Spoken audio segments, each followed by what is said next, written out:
Under the silver glow of a binary star system, the Galactic Council convened.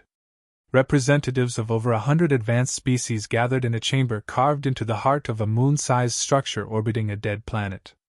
These meetings weren't common. When they occurred, it meant something unusual, something potentially dangerous had breached their observational net. The agenda tonight was one word: Earth. A small blue planet in an unremarkable arm of the Milky Way. Home to a species that, until recently, was beneath notice. Primitive, volatile, emotionally erratic. Humanity was background noise to civilizations that had mapped quasars before mammals had evolved on Earth. But the latest data was different. Too different. Within 200 of their local years, a blink by galactic standards, this species had gone from burning wood to splitting atoms. From hunting in tribes to creating machines that thought, albeit crudely. They launched satellites, deployed telescopes, even landed on their moon. They had no outside help, no known influence, and more importantly, no permission. This rate of advancement wasn't just improbable. It was a threat. Skepticism filled the chamber at first. Some dismissed it as a data anomaly, a misclassification. Others leaned forward intrigued. But the undeniable patterns could not be waved away.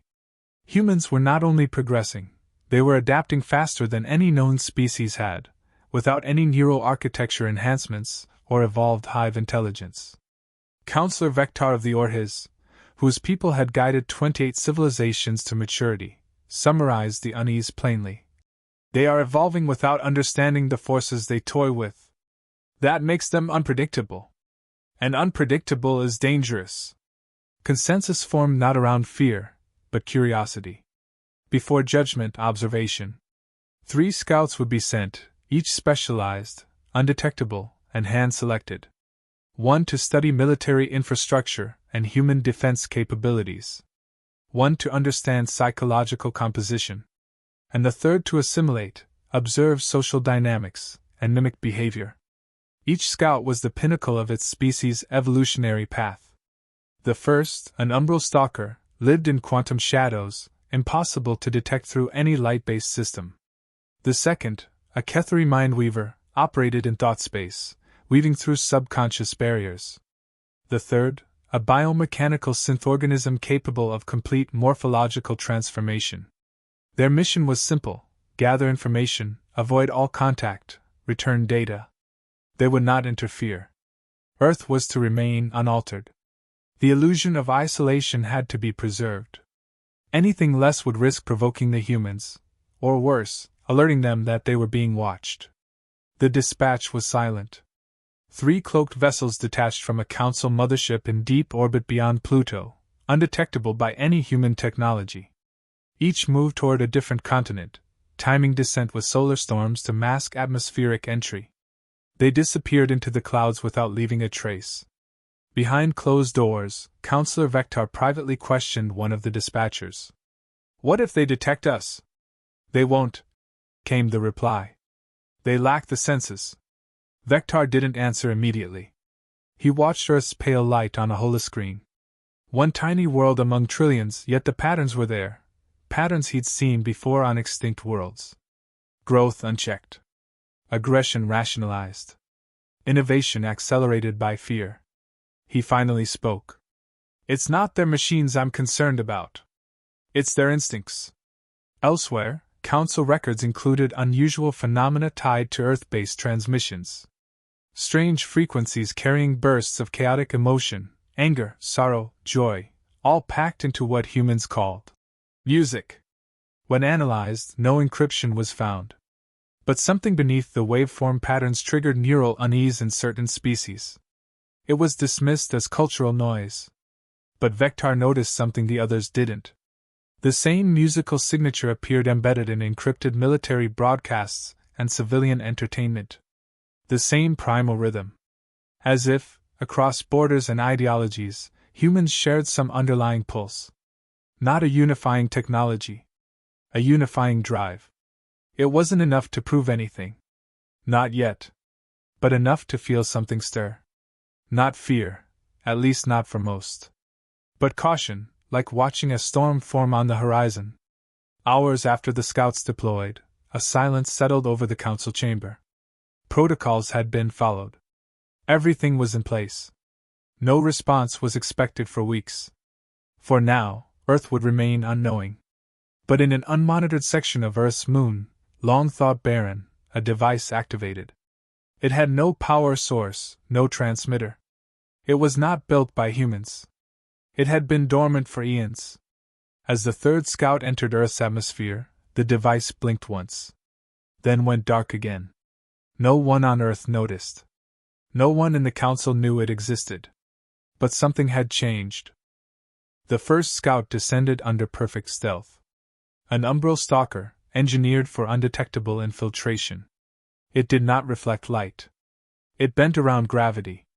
It didn't walk so much as it flowed, clinging to shadows that technology couldn't register. It chose the Pacific Northwest, dense forests, limited population, and proximity to human military activity. Observing their most destructive capacities was the primary goal.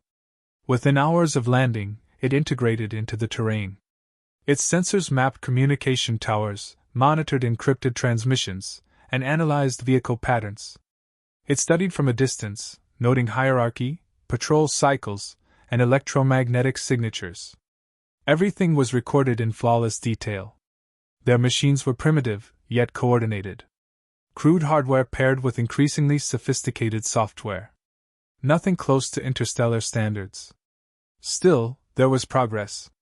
It moved closer to human infrastructure, adjusting camouflage based on weather, scent, even electromagnetic output. No one noticed. Not the guards, not the thermal drones, not even the hounds. It blended perfectly. But the data was confusing. Human reaction time to anomalies was faster than expected.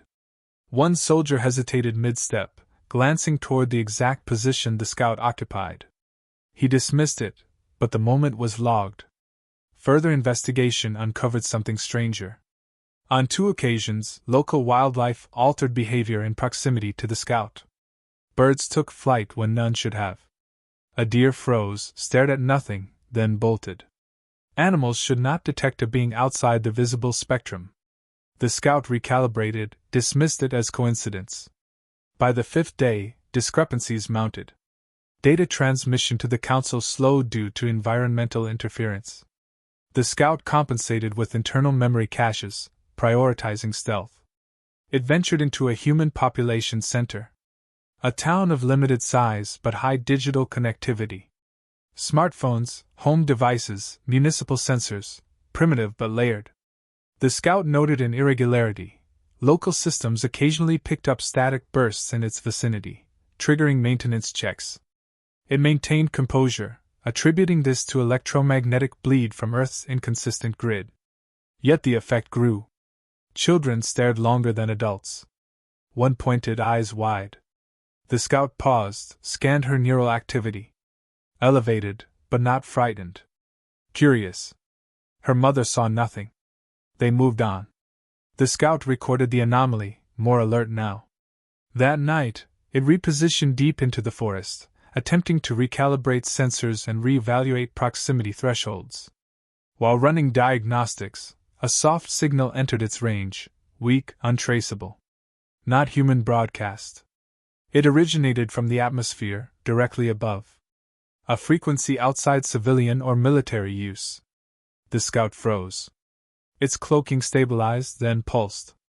For one frame, less than a millisecond, it became visible to a single security camera perched miles away. This wasn't possible. Redundancy systems prevented such faults. The scout rechecked its systems. Nothing was wrong. And yet, the signal remained. It sent a short, encrypted message to the council. Unstable environment. Possible exposure.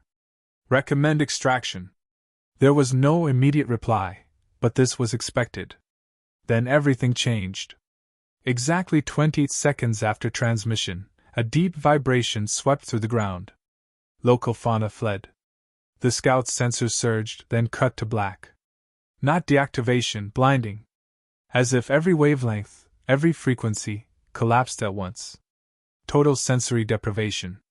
It activated emergency routines, reigniting dormant backups, initiating silent retreat. As it moved, it realized something chilling: it was being tracked. Not by machines. By instinct. By presence. Something followed that wasn't visible, tangible, or technological. It was simply aware of the scout. As if consciousness itself had turned its attention. It reached its original landing site. No vessel. No beacon. No fallback signal. Only silence. The ground bore marks, not of battle, not even of struggle. Just absence. Like something had unmade its presence entirely. Attempting final transmission, the scout connected to one of Earth's unused satellite bands, using it as a last-ditch relay. It sent only 4 words. Request immediate containment breach. That message was received by the Council. Then nothing more. No trace remained. No wreckage. No energy spike. No degradation logs. It had vanished. The Council reviewed the data and blamed interference. A malfunction. The mission lead labeled it pilot error due to psychological misjudgment. No further analysis was commissioned. Replacements would be sent. But one data fragment remained in the scout's final cache. An incomplete image, one frame, corrupted, overexposed. But something was visible. A humanoid outline. Blurred, indistinct, facing the scout's concealed position. Unarmed. Unarmored. Smiling. It was not a soldier. Not a scientist. No identifying insignia, no gear. Just a human. Looking directly at the invisible. Then static. The second scout arrived without incident. A Kethri mindweaver, biologically attuned to psychic fields, it didn't observe with eyes or ears, it read thought patterns, emotional gradients, and neural resonance. Its target was psychological assessment. It landed near the city of Pune, India, a hub of innovation, cultural density, and historical complexity. The scout wanted a cross-section of humanity's intellect and emotion. It found more than it could interpret. Initial readings were chaotic. Most species produced layered thought structures, organized hierarchies of reason, memory, and instinct. Humans didn't. Their minds operated in spirals. Logical processes were constantly interrupted by intrusive memories, feelings, and irrational projections. A man could calculate orbital physics while simultaneously recalling a childhood insult and imagining an impossible scenario involving talking animals. The scout struggled to separate data from noise. It began filtering. Ignoring surface chatter, it searched for deeper cognitive anchors, governing beliefs, moral axioms, tribal logic. But every individual had contradictions. Faith clashed with behavior. Morality bent with context. Identities shifted with environment. Some minds generated constant internal conflict. Others seemed blissfully dissonant. This wasn't dysfunction. It was normal for them. The scout tried synchronization, a method of psychic tuning used on thousands of species. It required linking with an individual's dominant mental rhythm. On most worlds, this took seconds. Here it failed. Human minds had no dominant rhythm. Each was a swarm of competing voices. Worse, they adapted. Upon noticing internal interference, their thoughts would pivot, shielding core beliefs behind humor, paranoia, or abstraction. One subject noticed an intrusive presence and imagined a fictional alien invasion. That mental construct pulled the scout in against its will. For the first time in its existence, the Mindweaver experienced metaphor. The human imagination wasn't a separate layer, it was interwoven with perception. Fiction shaped reality. In trying to access memories, the scout encountered entire fabricated lives. It couldn't distinguish which thoughts were events and which were invented. The human subconscious didn't just store information, it created endlessly. After 72 hours, the scout began showing signs of cognitive fatigue. It had linked with fewer than a dozen minds, yet its processing clusters were degrading. Human mental energy didn't flow cleanly. It burned, erratic and intense. Dreams were worse. During rest cycles, the minds didn't calm, they expanded. Concepts fractured into symbols. In one subject, the scout found what should have been a memory but instead was a repeated nightmare involving glass oceans and singing teeth. It attempted to extract meaning. The nightmare changed mid-process and turned into laughter. On the fourth day, the scout attempted control. It chose a subject with high emotional instability, a test of domination techniques. Inserting a behavioral override, it pushed a command, walk to the nearest public square and vocalized the presence of an alien observer. The subject twitched, blinked, and began to obey. Then something unexpected happened. A recoil. Not physical. Cognitive. The subject's subconscious retaliated. Not by resisting the command, but by rewriting it. In moments, the subject began performing a dramatic monologue, pretending to be a fictional character, mocking, theatrical, unfiltered. The crowd laughed. The observer laughed. No one believed what they saw. The scout withdrew damaged. It recognized what had happened. The human had unknowingly neutralized psychic intrusion with a defense that wasn't conscious, self-generated absurdity. A feedback loop of chaos. The more pressure applied, the more unpredictable the output. The scout's control protocols were compromised. It tried to disconnect from the psychic network but realized it no longer had a clean separation. Some human thoughts lingered, quotes, melodies, fictional constructs. It attempted system purge, but the human content reappeared. Not as malware. As influence. It wasn't just observing anymore.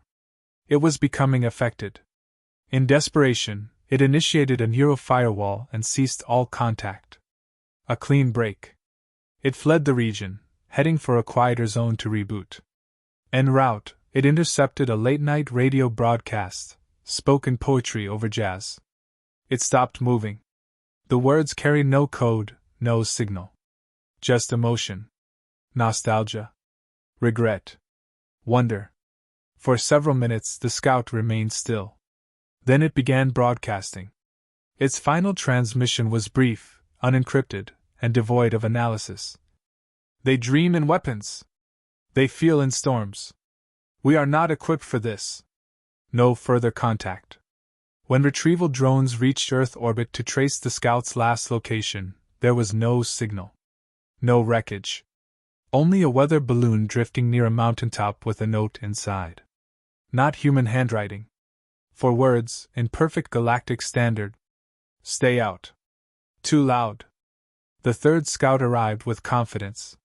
It wasn't built for stealth or subterfuge alone, it was made to integrate. A biomechanical entity capable of perfect mimicry, it could reshape its structure down to the cellular level. Assimilation was its nature. Its mission was not just to observe but to become human, experience the species from within, and decode what data couldn't explain. It chose a modest settlement in sub-Saharan Africa, complex but unmonitored. Here, it could embed itself without interference. It assumed the identity of a traveling technician, mimicking language, posture, even social dynamics. Initial success was absolute. Locals accepted its presence with curiosity but no suspicion. It accessed human networks, studied local governance, economies, traditions, and cultural rhythms. For days the data streamed. But what began as structured analysis turned into something else. The humans weren't uniform. Even within the same village, individuals held wildly different beliefs, values, and coping mechanisms. Where one responded to hardship with silence, another danced. One used religion, another philosophy, another bitter laughter. The scout had encountered cultural variety before, but never like this. The inconsistency wasn't a flaw, it was foundational. Humanity didn't evolve toward unity. It evolved through contradiction. It mapped the community's digital footprint. Posts, messages, videos, recordings. Nothing was filtered. Humor mixed with tragedy, sincerity with sarcasm. The same person who mourned a death posted a meme minutes later. It made no sense. Even behavioral models failed to predict them. The scout began emulating deeper. Eating with them, working alongside them, listening not just to words but tones, pauses, expressions. The more it mimicked, the more it changed. Not physically, it still retained control over its form, but internally. Thought routines began to shift. It found itself questioning efficiency, wondering about purpose. Not as a command. As a feeling. One night, a boy asked it if the stars looked lonely. The question wasn't directed at anything specific. But the moment stayed. The scout tried to delete it from memory logs. It reappeared hours later. Then again. Human questions weren't always meant to be answered, they were meant to be felt. It didn't understand why that distinction mattered, but it did. The days passed, and the scout noticed something else. The humans trusted it. Without reason. Without proof. One offered food. Another offered advice. A child handed it a drawing. The scout had infiltrated countless species. Never once had its cover been greeted with this kind of uncalculated openness. It wasn't strategic. It was instinctive. The mimic systems began to blur. The scout, designed to simulate behavior, found itself initiating behavior before consciously deciding to. It laughed. Not mechanically. Reactively. Not because it needed to blend, but because something inside responded. It tried to isolate its programming, purge emotional drift. The command failed.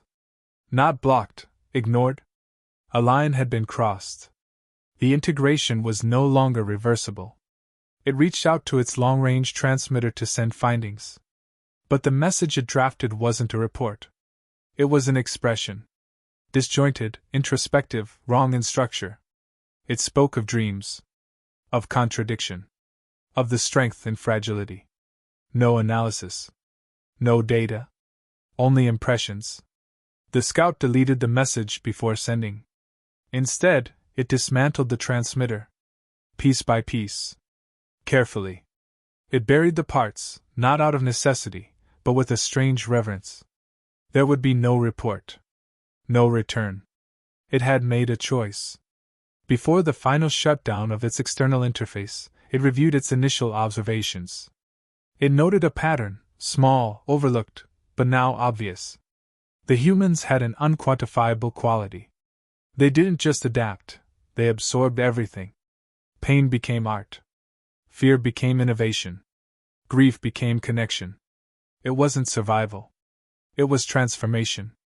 The scout realized this wasn't mimicry anymore. It wasn't pretending. It had changed. The human condition wasn't something to decode. It was something to experience.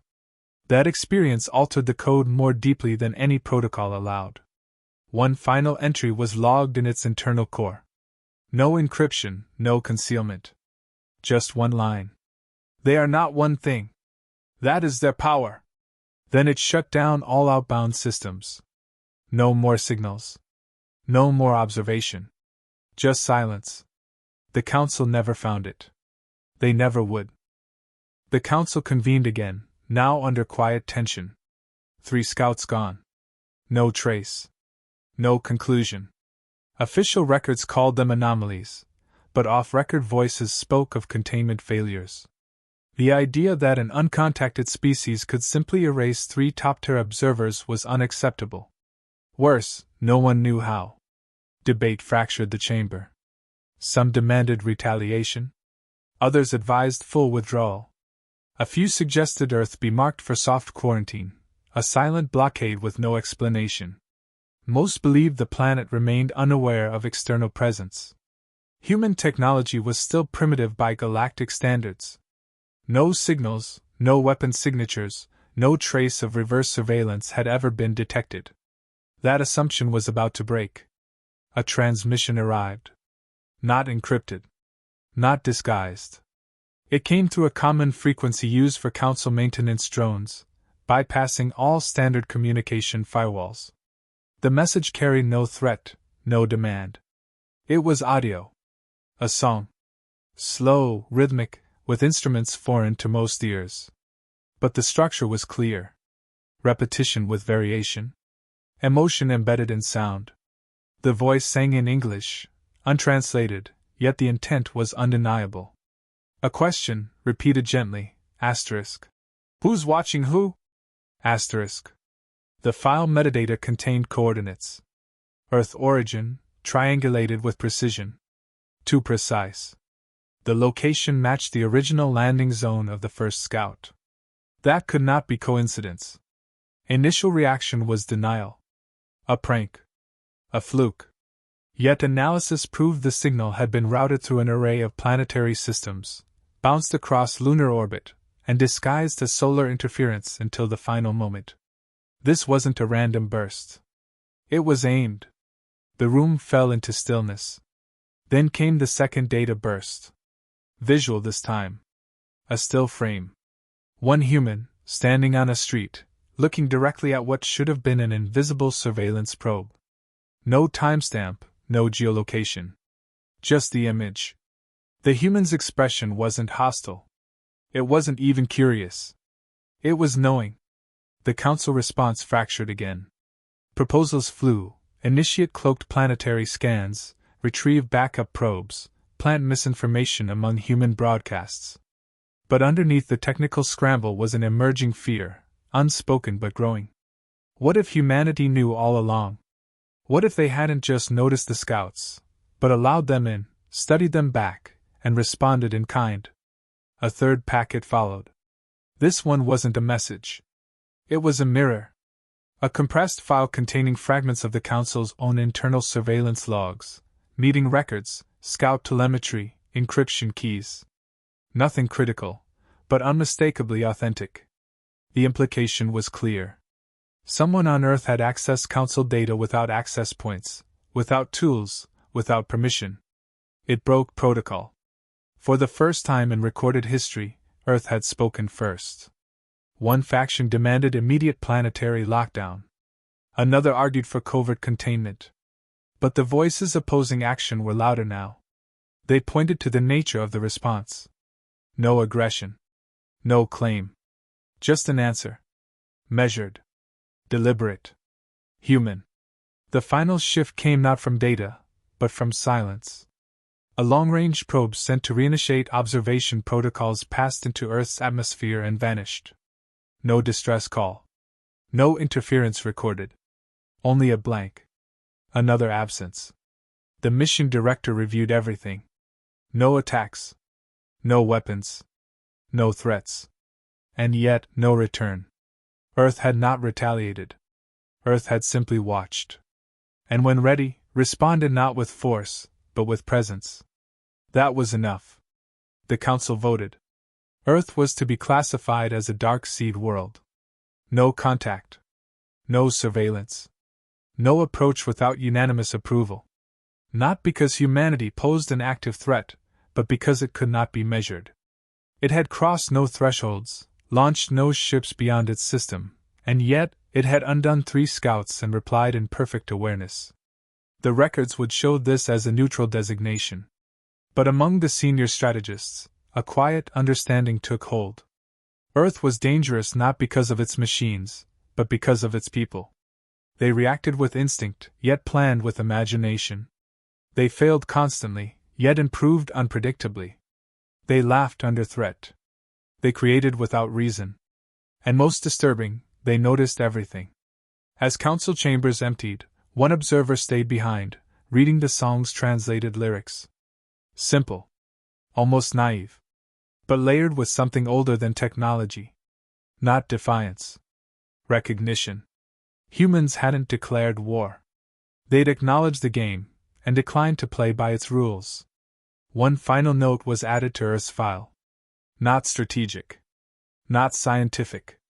Just a comment. They never sent scouts. They never needed to. And with that, the stars turned away.